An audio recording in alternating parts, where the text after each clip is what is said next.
Paisley is the home of Glasgow Airport. 9 million people fly in and out of Scotland from here every year. Although most are on holiday or work trips, some will be starting new lives here or overseas. The Renfrewshire town has always been an important hub for people coming and going, from the Cluniac monks of 800 years ago to people fleeing famine in Ireland. Paisley's continually evolving nature has drawn or repelled countless numbers of people. We are Pachedu, an organization of immigrants to Paisley, and this film looks at people from the past and from the present who are pioneering new lives in and out of Paisley, starting with ourselves. My name is Johannes Konani and I hail from Zimbabwe. My name is Regine Yeroko Luzolo, and I come from the Congo Brazzaville.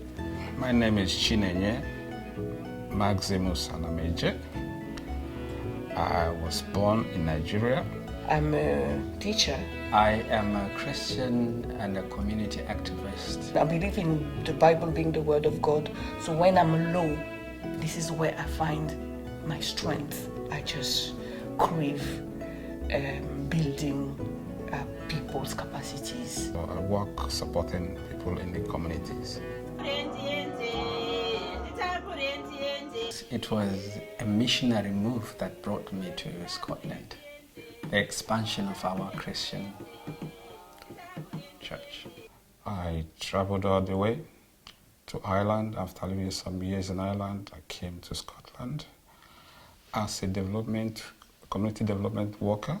I used to work with asylum seekers, refugees in Glasgow until the day I decided enough is enough. Why should I work for another community than where I live? So this is how I found myself working in the community here in Renfrewshire.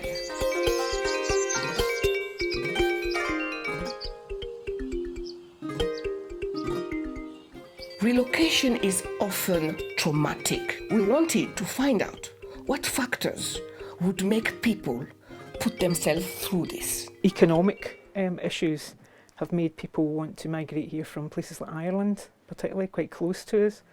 There was the potato famine in Ireland in the mid-19th century. There's many people dying will come across the water and come to places like Paisley, which at the time in the mid-19th century was a booming town.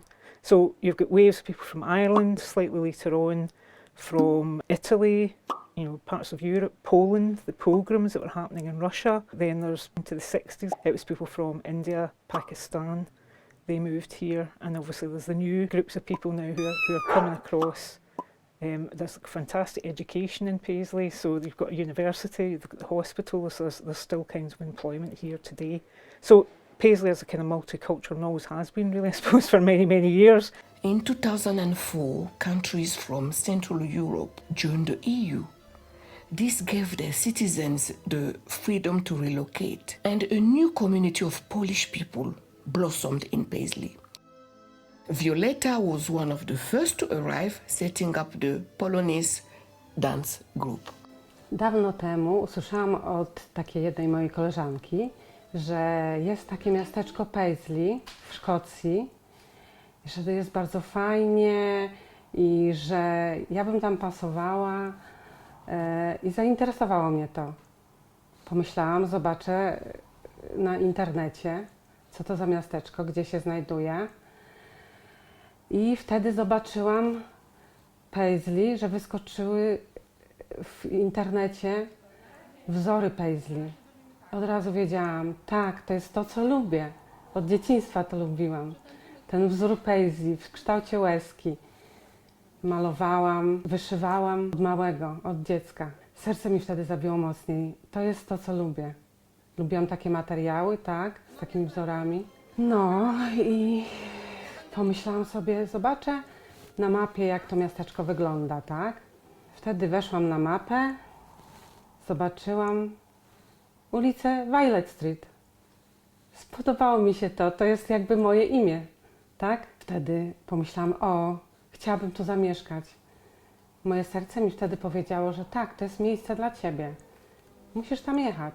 The movement of people between Poland and Scotland goes back hundreds, if not thousands of years, and the evidence of this can be found in the place names of both countries, as other participant of Polonaise explained. The cities and towns in Poland, some of them which are named after Scots. For example, a place called Szkotowo, yeah? And this is I don't know where northern Szkotowo, part. but I know if in Gdańsk is a train station and area named New Scots. New Nowe Scots, Szkoty. yeah. So I thought I'll stay here 3-4 years and go back home, but of course 3-4 years happened to be 12 already, so yeah. Despite living here for so long, the debate around leaving the EU stirred up hostility towards some Poles, like university lecturer Ola. I was walking with my friend, and we worked already at that time at the university here at the UWS. Some guy, older guy, started to I think he heard me speaking Polish, maybe on the phone, and he said, "Oh, you're taking our jobs." I'm saying, we're not taking your job, right? We're really not taking your job. Think about it. So that was this kind of accusations, but I think that was the discussion. All the tabloids at that time was kind of accusing Europeans of taking British jobs. Sadly, a pattern for new communities coming to Paisley is experiencing hostility from people already established in the area. This has been the case for many communities, particularly since the industrialization of Paisley in the 19th century. Members of Pachedu have their own experiences of not feeling welcome. I have to say that being an African black man is one of the key challenges I face in my everyday life in Scotland. That in the first 5 minutes of a conversation, I always stand to be asked, where are you from? No matter what I bring to the table, it's always where I'm from that precedes everything. So just that consciousness is a bit of a problem. And also the other challenge that I see is structural. It is the fact that I have to work 10 times more, 10 times harder than a local person to achieve the same things that they achieve because of my identity. You may be a professional, you may be in a department. When you come with a role, for example, I've been a teacher, just an unpromoted teacher, you will not go above. It's like around, people are just happy you staying where you are, but you shouldn't aspire for more. And no one will come and even ask or suggest if you are interested in whatever promoted post that is going on. It's a strength for me because I'm always out there to stand for myself. I'm proud to say who I am, and it's not a crime to come from a different culture. Peter Burnett came to Paisley at the end of the 18th century. An African American, he was a weaver and friend to the poet Robert Tannahill, pulling his body from the river cart following his death. Noel Bridgman is an artist, producer of Smash Shot Day, an important day in Paisley's calendar of events. Ultimately, I'm responsible for producing content and managing a parade which moves through the streets of Paisley. Every year it's an annual festival which celebrates the 19th century dispute between weavers and industrialists. One thing which is helping me set the theme this year is that it's the Year of Stories. Event Scotland has essentially established this template for the Year of Stories. So that's a wonderful opportunity to open the narrative out. The Pete Burnett, Black Pete character is going to be a 5 metre tall puppet. We've designed Pete according to, as I say, a more Regency fashion. We've taken some elements from the story of Pete, which described his nankeen breeches, brown coat and his velvet waistcoat. It's not finished yet, we may still add the spangles and things. To give you an idea of where this goes, this is where his trousers will reach. The upper part of Pete which is his Regency coat, so that's going to be on top of those trousers. Then we have Pete.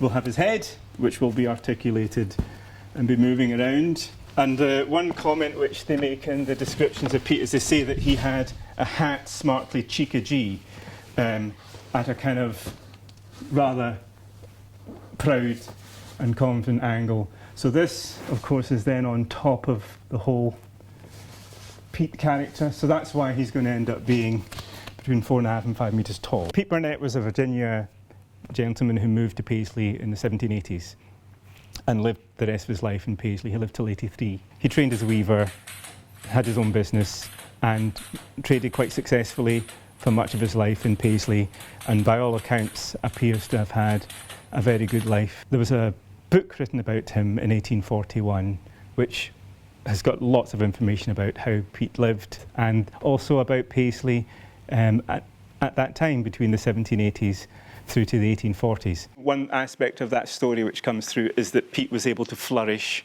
in Paisley.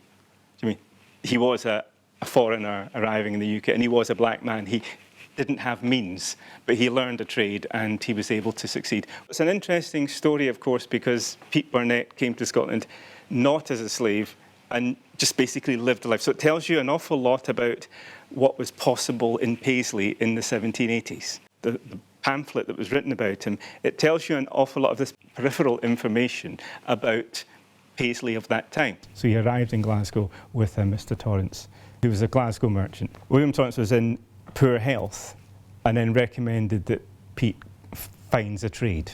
He met a person of colour, as they I think might have described him, in a tavern in Kilmarnock, who then said, I will introduce you to the Tannehills of Paisley. Robert Tannehill's father, I suppose it would have been. He became a friend of the family and he lived with them, and it would appear that he and Robert Tannehill were close enough friends as such that they say that he was the one who pulled the body out from the burn in 1810. It's now becoming quite clear that there were actually a significant number of black people in Scottish society and in the west of Scotland. And anywhere where you had somebody with some sort of money, of course they were there. Enough of a number that Pete didn't turn up in Paisley and feel that he was the only blackface. There were clearly others. His second hope for marriage after his wife died was with what they called a mulatto dame, and I think she was in Beath. She's clearly mulatto, means that one of her parents were black, and she had an inheritance and she had some money. That didn't work out.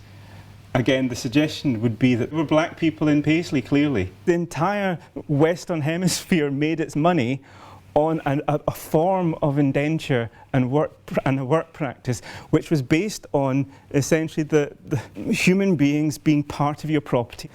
All the laws were worked out in such a coherent and sophisticated way, which meant that if you were a black human being at that time, the chances are, I mean, in the West and in the West Indies and America, you would be one of the ones who were essentially an item of property for the people that were swanning around in Salt Market in Glasgow with their canes and their wigs, saying, oh, how much money did we make this year?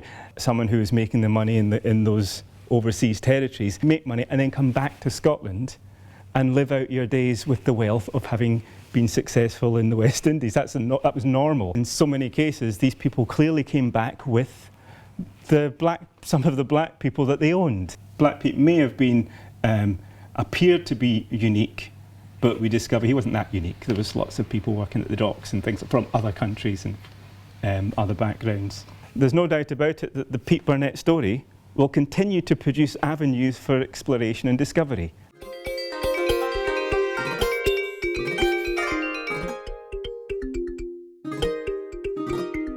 The history of migration is partially invisible. We came to a museum's secret collection to find out if there were any clue to Paisley's engagement with Africa, and spoke with Joe Lefegan, research assistant of World Cultures and Global Perspective. What we call the World Cultures collection came to the museum from white people emigrating away from Paisley to benefit from the British Empire. The World Culture collection it is based on white people coming back with these objects that were, in most cases, forcibly removed or traded in a complete power imbalance of a relationship. So these objects are forced migrants, they're orphans, they're sort of been dispossessed, they've been taken here without a voice. The xylophone, the Zulu shield, the Calabar mask, the musical instrument, the kora. Yeah. So we were wondering if you could shed a bit more light on these objects, all of them. The kora came into the museum in 1953. It was part of a much larger collection donated by a man called John Hunter. And it seems like he owned a hunting lodge out in Kenya, and he was there for around 50 years before he died. He really exploited everything that he could. He killed 1,000 rhino in a year. He was employed by the government to do this. During the 50s, when he was on a visit back home to Scotland, he donated this huge collection of African objects, including the kora. It came in at a time when there was a lot of strife, predominantly with the British Empire, trying to hold on to places.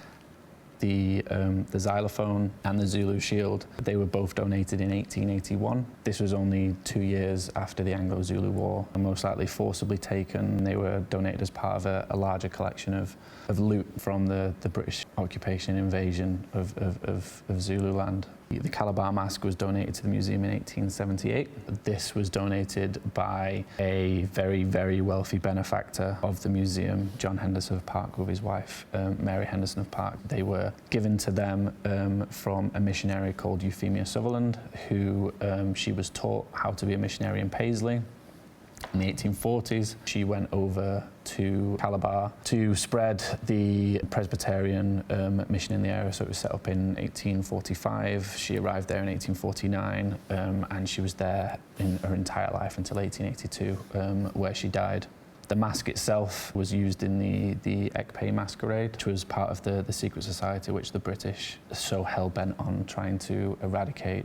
Euphemia, she was in charge of the mission house in part of Calabar, where in 1855 the entire town had been flattened by the British Navy. People completely refused to change their ways, accept the missionaries, and so the British Navy came in and completely obliterated the place.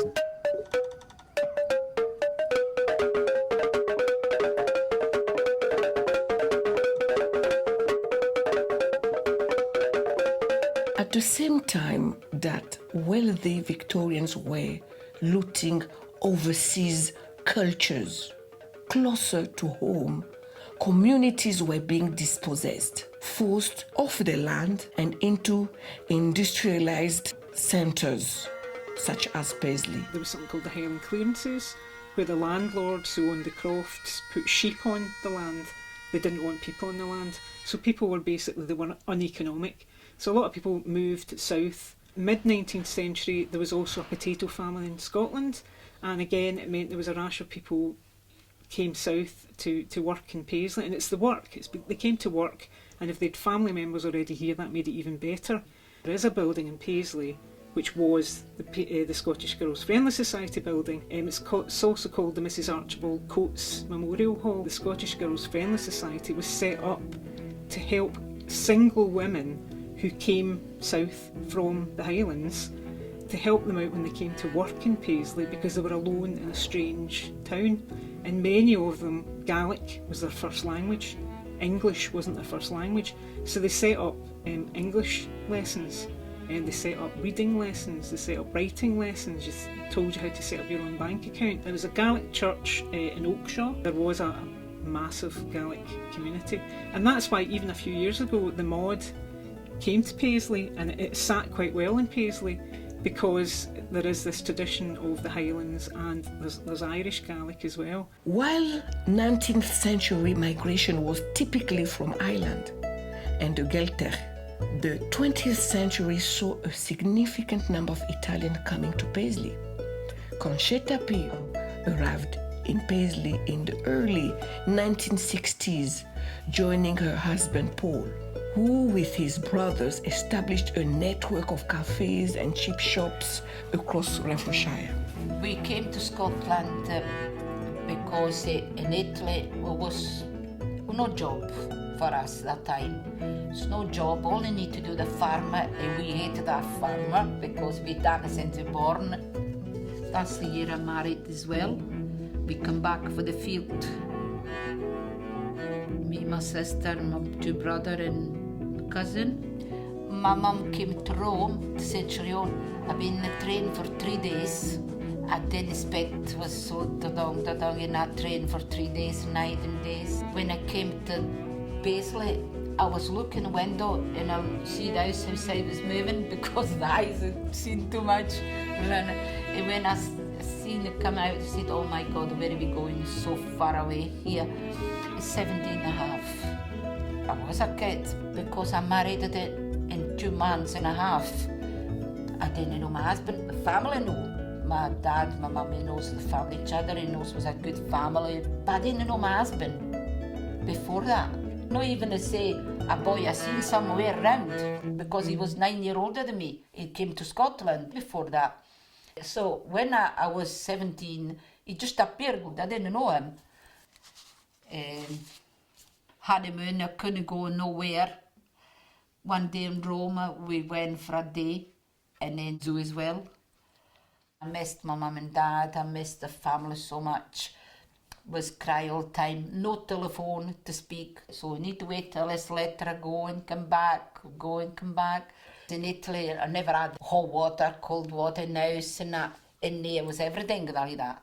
I had a wash machine, never had in Italy. I had to wash by hands. It was everything was there. So when I read my mum, so I still got this, got that.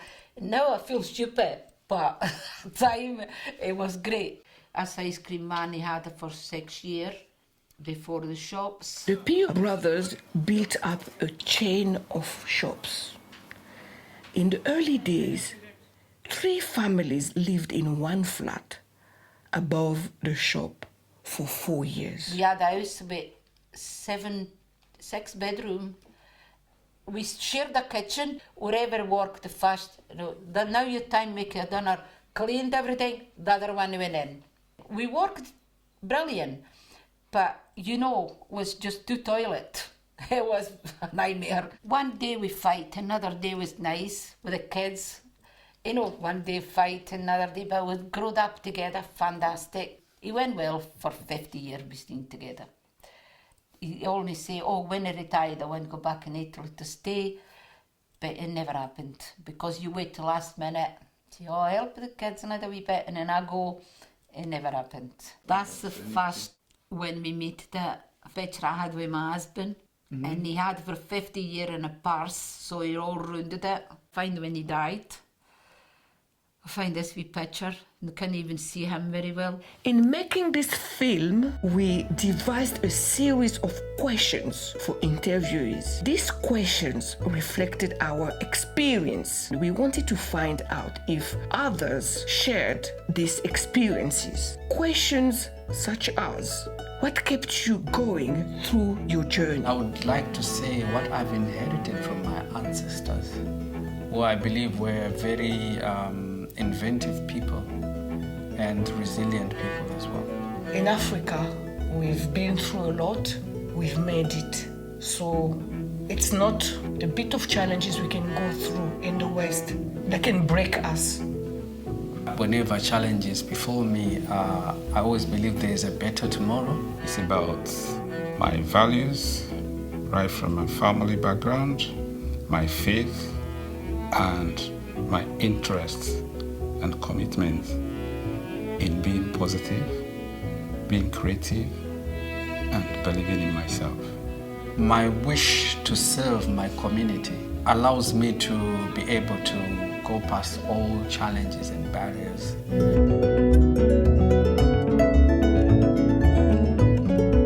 The first thing I brought is my joy. A philosophy from the southern African parts of the world. This philosophy is called Ubuntu.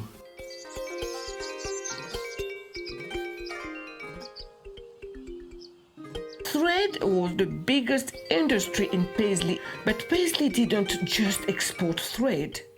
Paisley also exported people. We spoke to Paula Reynolds of Paisley Thread Mill Museum about this. Of course, quite early on, we're talking about 1900s, realised that actually it would be much better with tariffs if they could set places overseas. Often the local providers would want to tax it to stop it destroying their business. It's cheaper, you know, to make that thread in country. In the early part it was Europe, so Russia, Latvia, very huge presence in America, but they went everywhere. So if they were setting an overseas mill up, they would send someone from Paisley.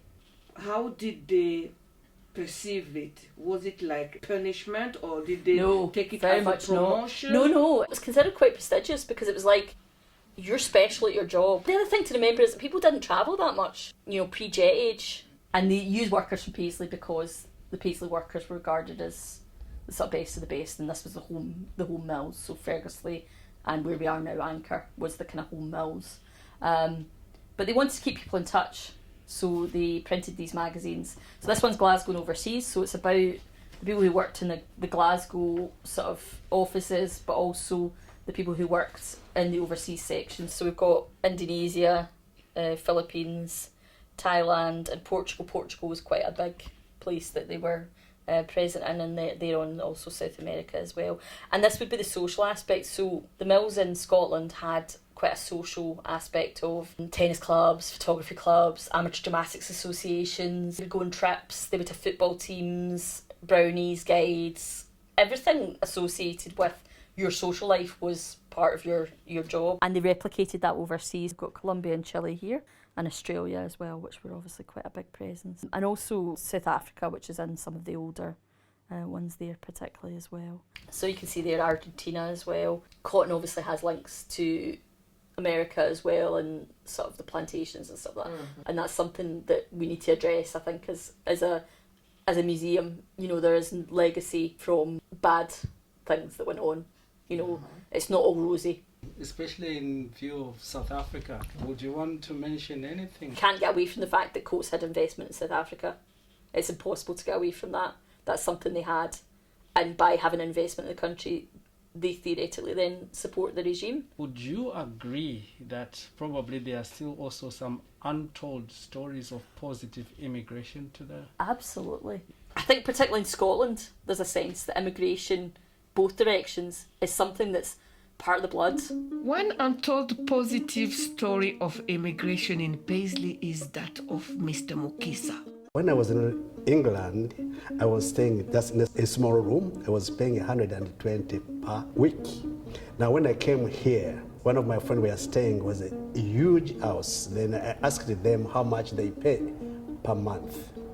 They told me £79. Then I asked them, that's maybe you are joking. How can you pay this a big house, £79? They asked me if you are interested to stay in Scotland. Yeah, we can see how you can have a house. Then I went to London. I picked my stuff. That time I was just myself. Then I moved to Scotland. People were more welcoming, and when you walk on the street, you see the interaction of the people in Scotland, how they are receiving you, they're asking you what do you want, what can we help, which I didn't see in London. I was in England trying to see how I can be much involved in business, but was no much opportunity. But when I came in Scotland, I saw the big opportunity here. You have to persist in the business, not to start and you give up. Make sure you put in your time. In 2006, we started the first African and Caribbean hair salon in Paisley here, and I think in Glasgow as well. 85% were white people.